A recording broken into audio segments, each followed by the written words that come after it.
And then actually there's some covenant making in Old Testament. តាមពិតទៅក៏មានសម្ព័ន្ធមេត្រីមួយចំនួនដែលបានច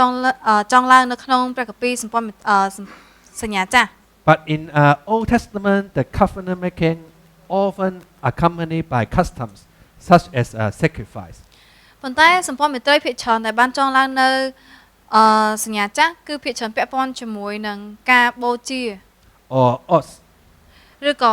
ប្រើពាក្យសម្បត្តិ or setting up memorials like stone piles or pillars. ឬក៏ពួកគាត់រៀបចំថ្មឬក៏រៀបចំសសរដែលជាអនុស្សាវរីយ៍ Jacob with his uncle Laban. ដូចជាលោកយ៉ាកុបជាមួយនឹងពូរបស់គាត់លោកឡាបាន And they set this pillar and hips to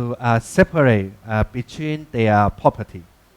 ចឹងគឺគាត់បានធ្វើសសរនឹងឡើងដើម្បីចែកឲ្យដាច់រវាងទ្រព្យសម្បត្តិរបស់ពួកគាត់ Yeah, actually at that time when Jacob get rich. នៅពេលដែលលោកយ៉ាកុបបានមានបាន Yeah, and Laban is not treating Jacob well. ហើយលោកឡាបានក៏បានធ្វើល្អទៅកាន់លោកយ៉ាកុបដែរ And to avoid Laban take his property. ចឹងដើម្បីជៀសវាងលោកឡាបានយកទ្រព្យរបស់គាត់ And Jacob run away. ហើយលោកយ៉ាកុបបានរត់ចេញ And Laban catch him. ហើយលោកឡាបានក៏បានចាប់យ៉ាកុប And after that they make agreement and they use this type of pillar and also the hip to say you don't come over to my land, I don't come over to your land. ហើយនៅពេលនោះពួកគាត់ក៏បានយកសសរហើយយកកណោថ្មមកពុះបែងចែកថាអ្នកកុំឲ្យណាគេជន់លើទឹកដីណាគេ Yeah, then you can see the whole story and Genesis 31 verse 44 to 54. ចឹងយើងអាចដឹងពីសាច់រឿងទាំងមូលតាមរយៈព្រះគម្ពីរលោកុបាទចំពុកទី31ខទី44ដល់54 And then the stone pillar actually represent witness and remembrance. តាមពិតទៅសសរស្ដំទាំងអស់ហ្នឹងគឺតំណាងឲ្យសាក្សីភាពជាមួយនឹងការចងចាំ It's also used as an evidence of the covenant. ហើយមួយទៀតវាក៏ប្រើប្រាស់សម្រាប់ជាភស្តុតាងនៃសម្ព័ន្ធមេត្រីដូចគ្នា It's another friendship covenant. ហើយមួយទៀតក៏មានសម្ព័ន្ធមេត្រីរវាងមិត្តភាពដែរ Like the covenant between David and Jonathan. ដូចជាសម្ព័ន្ធមេត្រីមិត្តភាពរវាងព្រះបាទដាវីតជាមួយនឹងលោកយ៉ូណាថាន Can someone read this for me? មួយសាមយូអែលចំពុកទី18ខ3ដល់ខ4សម្ដេចយ៉ូណាថានចងសម្ព័ន្ធមេត្រីជាមួយនឹងដាវីតព្រោះទ្រង់ស្រឡាញ់ដាវីតដោយខ្លួនឯងសម្ដេចយ៉ូណាថានបានដោះអាវធំរបស់សម្ដេច មកបំពាក់ឲ្យដាវីតហើយក៏ប្រគល់អាវសឹកដាវធ្នូនិងខ្សែក្រវ៉ាត់របស់សម្ដេចឲ្យដាវីតដែរ The Jonathan make a covenant with David because he loved him as his own soul.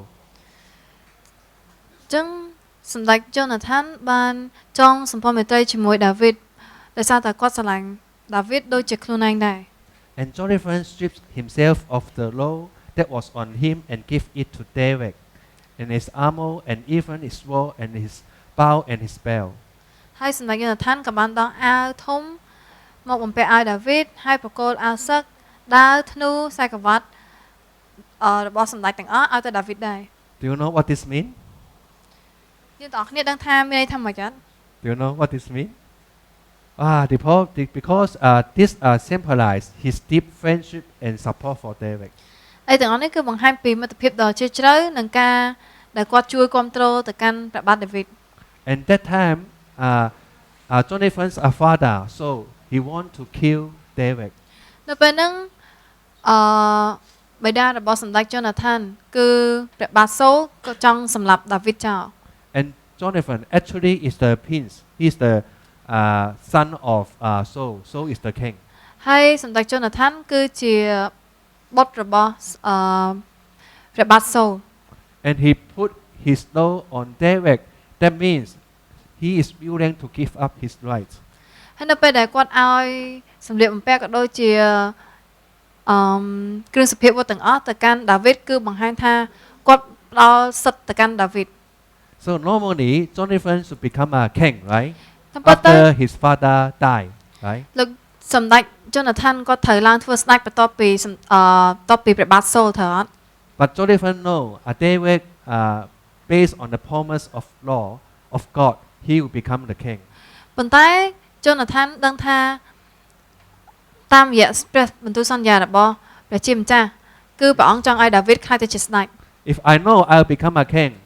and then later you will also become a king, so what I will do? ឧទាហរណ៍បើសិនជាគាត់ត្រូវឡើងធ្វើជាស្ដេចប៉ុន្តែគាត់ដឹងថា I will do. យើងក៏ឡើងនឹងឡើងអាចឡើងធ្វើអាចឡើង I ធ្វើ will ជាស្ដេ try ចដែរ to kill you. អញ្ចឹងគាត់ប្រកាសជាព្យាយាមសម្លាប់យើងចោលហើយ But he loved David so much. ប៉ុន្តែគាត់សម្រាប់សម្ដេច Jonathan គឺគាត់ស្រឡាញ់ព្រះបាទ David ខ្លាំង Brother and sister, do you love me? បងប្អូនទាំងគ្នាតើយើងស្រឡាញ់ Alex អត់ Can you give your Can you give your wallet to me? គាត់ថាឲ្យកបលុយមកគាត់មក Can you give your best uniform to me? ជាឲ្យកៅអៅដែលល្អបំផុតឲ្យយើងទៅកាន់គាត់មក Wow, this really a true worship because a friendship. នេះគឺជាមិត្តភាពដ៏ពិតប្រាកដ Because he would rather lose the form of Israel than lose his closest friend. ដោយសារតែគាត់សុខចិត្តបាត់បង់បល្ល័ង្ករបស់អ៊ីស្រាអែលក៏គាត់អត់ចង់ឲ្យបាត់បង់មិត្តភាពជិតស្និទ្ធរបស់គាត់ដែរ Brother and sister, as I mentioned in the breakfast meeting, we are sweet home. ចឹងបងប្អូនទាំងគ្នាដូចជាគាត់បាននិយាយហើយថាយើងទាំងអស់គ្នាគឺជា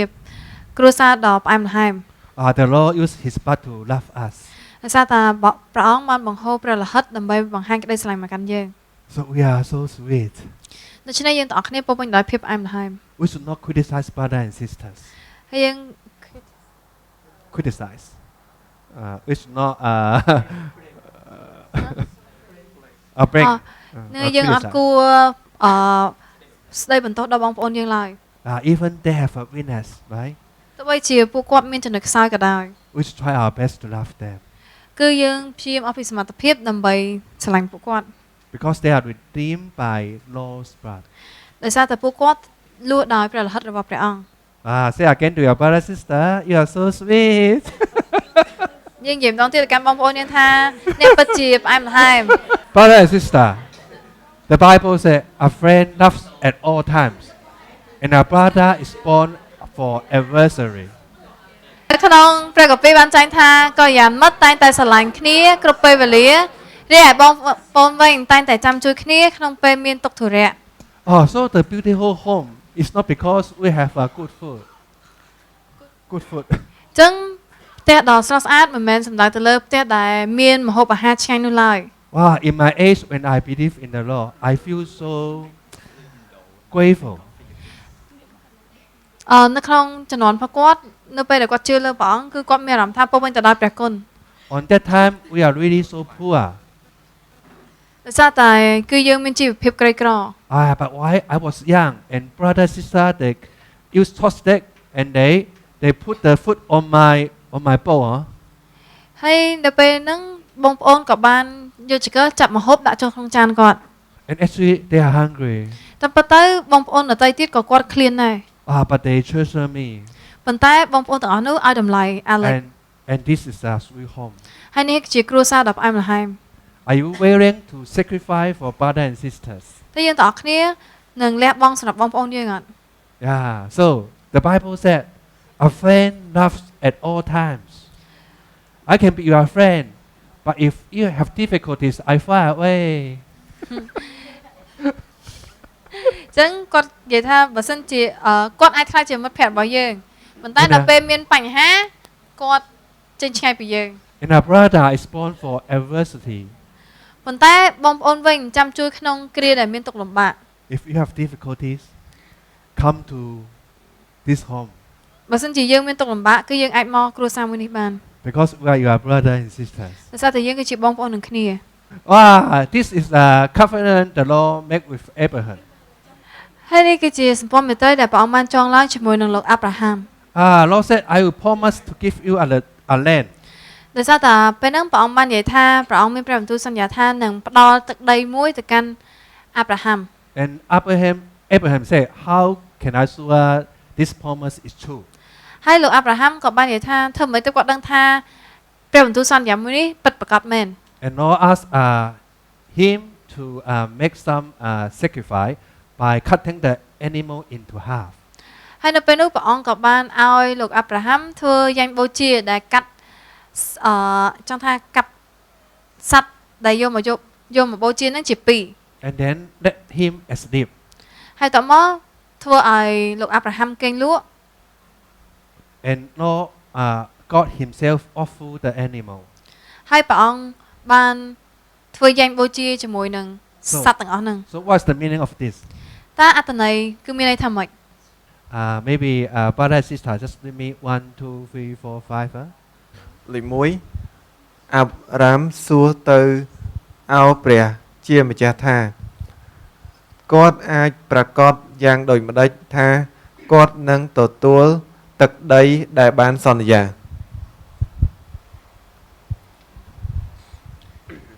ទី2ព្រះជាម្ចាស់រំលឹកឲ្យអាប់រ៉ាម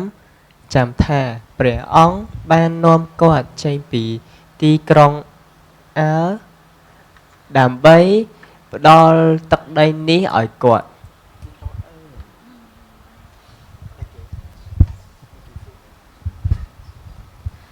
ព្រះបង្គាប់អារ៉ាំឲ្យរៀបចំយ៉ាញ់បូជាជាក់លាក់មួយ គោញីមួយពពែញីមួយនិងជៀមឈ្មោលមួយមួយក្បាលអាយុ3ឆ្នាំ សត្វរលកមួយក្បាលនិងសត្វព្រាបវ័យក្មេងមួយក្បាល Okay, step by step.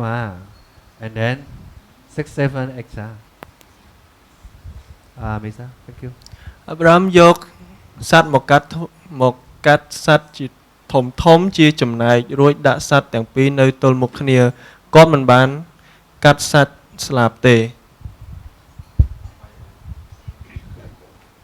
ពេលថ្ងៃលិចអាប់រ៉ាមបានដេកលក់យ៉ាងជ្រៅហើយភាពងងឹតដ៏គួរឲ្យខ្លាចបានហុំព័ទ្ធគាត់ ក្រោយពេលងងឹតឆ្នាំងភ្លើងដែលមានផ្សែងហុយចេញនិងភ្លើងចន្លោះដែលកំពុងឆេះឆ្លងកាត់ចន្លោះ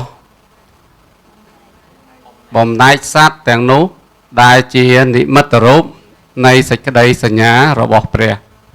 Okay, then after this you understand the story, huh? ចឹងតបពីយើងអានហើយយើងនឹងយល់ពីសាច់រឿង Lord make when the sun sets,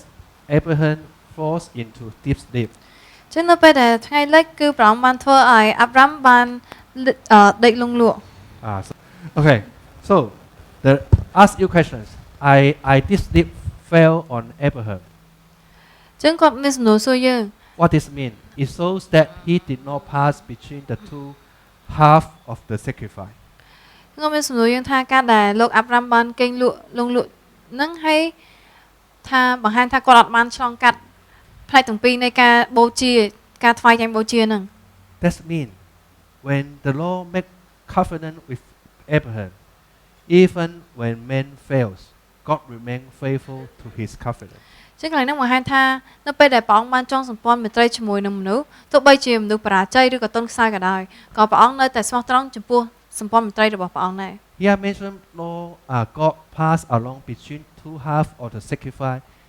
symbolizing God's completion of the covenant by Himself. គឺនៅពេលដែលគេបង្ហាញថាព្រះអង្គបានយាងកាត់ផ្នែកនៃយ៉ាញ់បូជាទាំងពីរដែលខ្លួនឯងគឺបង្ហាញពីនិមិត្តសញ្ញាដែលបង្ហាញថាព្រះអង្គបានបញ្ចប់នៅសម្ព័ន្ធមេត្រីដែលព្រះអង្គបានចងនៅខ្លួនឯង So Lord's love is active. ចឹងសេចក្តីស្រឡាញ់របស់ព្រះអង្គគឺជាសេចក្តីស្រឡាញ់ដ៏សកម្ម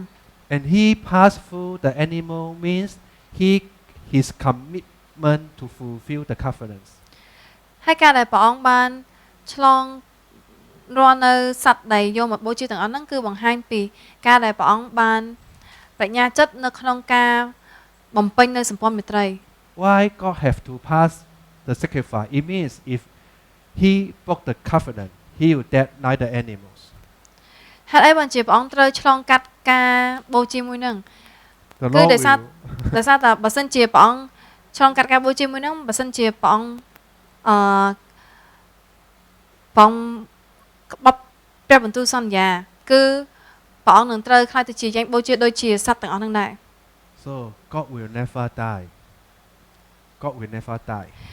ដូច្នេះហើយព្រះជាម្ចាស់ព្រះអង្គនឹងមិនដែលព្រះអង្គនឹងមិនស្លាប់សោះឡើយ He's a living God. ព្រះអង្គគឺជាព្រះដែលមានបជនរស់ His promise lasts forever. ហើយព្រះបន្ទូលរបស់ព្រះអង្គគឺមានជារៀងរហូតដែរ And this is the promise he gave to Abraham. ហើយនេះគឺជាព្រះបន្ទូលសន្យាដែលព្រះអង្គបានធ្វើឡើងជាមួយនឹងលោកអាប់រ៉ាហាំ